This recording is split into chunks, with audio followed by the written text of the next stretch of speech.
Now, without any further ado, Division Administrator McClary.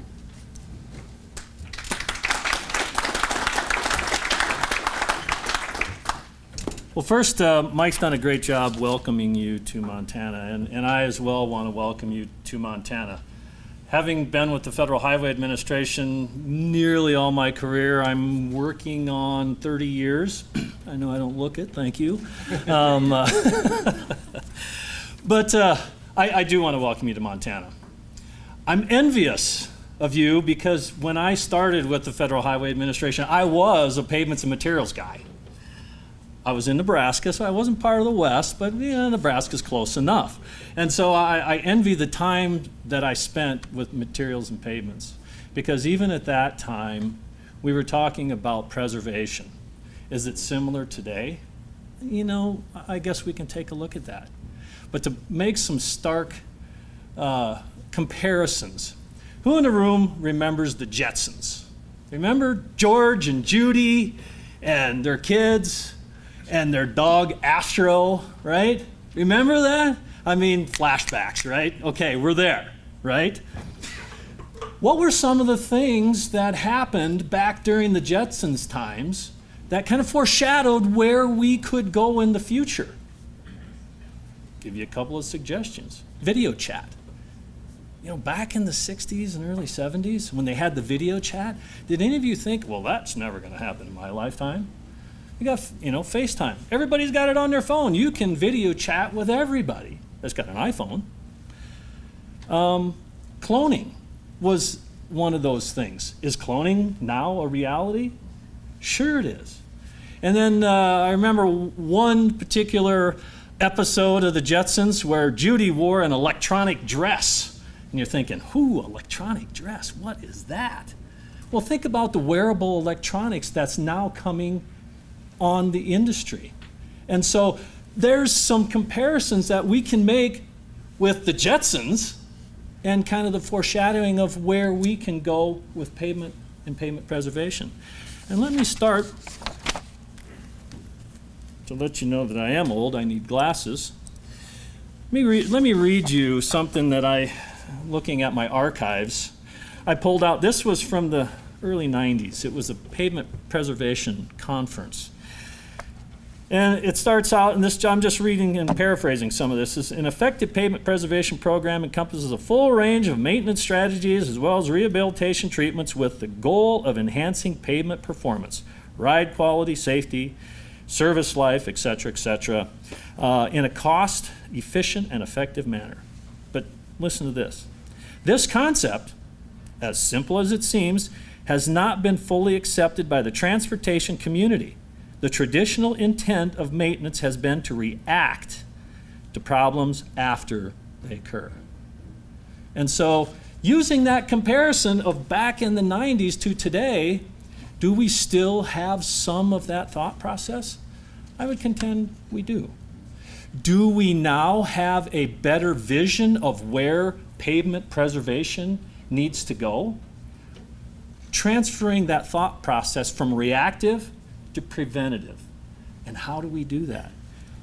Looking at today's, or the schedule for what's going on, I was excited to see words like performance measures, innovation, data collection and measurement.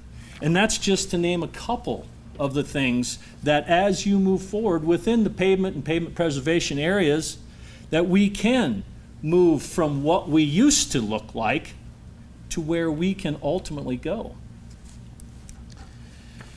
Now, what are some of the other changes, even beyond what we have today? From the Federal Highway Administration, we have everyday counts.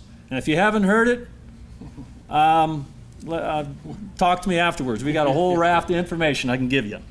But even from EDC, we've got intelligent compaction. How does that improve the life of that pavement so that we're taking a proactive approach?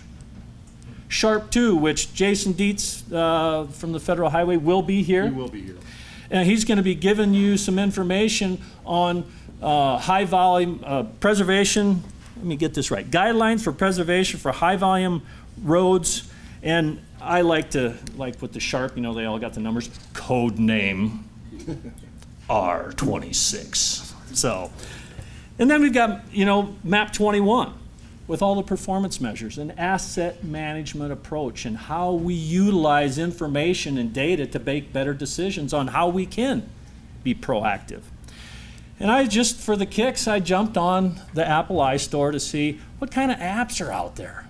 What can you put in the palm of your hand that you never used to have availability to you before? And if you did, it had to be in a mainframe. It's amazing the innovation that's out there. And it's coming fast. And so I ask you, why is this important? Why is pavement preservation important? Well, I can tell you, new administrator Greg Nadeau, he was appointed as administrator. I was at the fall business meeting for AASHTO. He had 4 major points that he said, as the administrator, these are my focus areas. And you know what's interesting? Every one of those points touches pavement preservation. And I'll read them to you.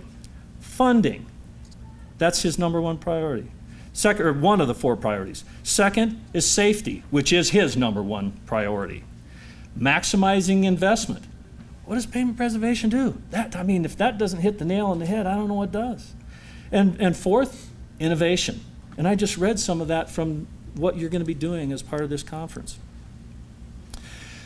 So as we look to pavement preservation and where we've come from in the past to where we're going in the future, something that is even of more stark reality,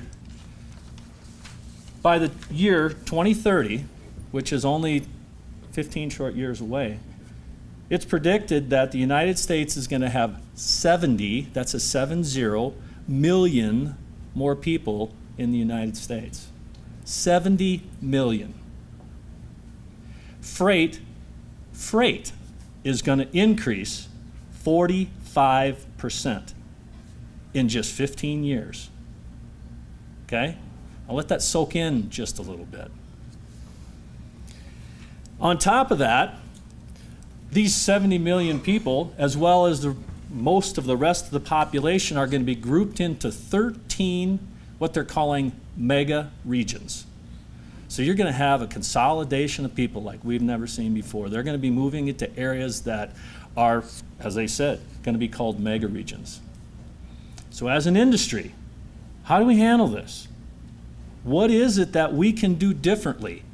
How do we change from what we did in the past to where we can go in the future? And just looking at things that I had done in the past, what was that one kind of indicator that kind of helped us see what our pavement life was doing? It was the deterioration curve, okay? Just think of that. Picture in your mind. You got new pavement and then it drops off and we try to hit it at 80% and, you know, try to go back up. Well, let me challenge your thinking about the deterioration curve. Why do we have the deterioration curve start breaking at about, say, year 8, 9, 10, somewhere near, depending on the pavement? Why aren't we stretching that deterioration curve out so that we're at 50 years? Right? We got to change our thinking. We can't do what we've always done and get what we've always got. Isn't that Yogi's saying? You know, so as you go forward over the next couple of days with this conference, I want to challenge you to continue to innovate and really be an industry leader, because pavement preservation is a key component to where we're going to go in the future that will allow us to efficiently and effectively operate the transportation systems that we will need given this huge increase in not only traffic, but in people. So I hope you have a great conference. I hope you learn a lot, and please share your stories with everyone because that helps us all. Thank you.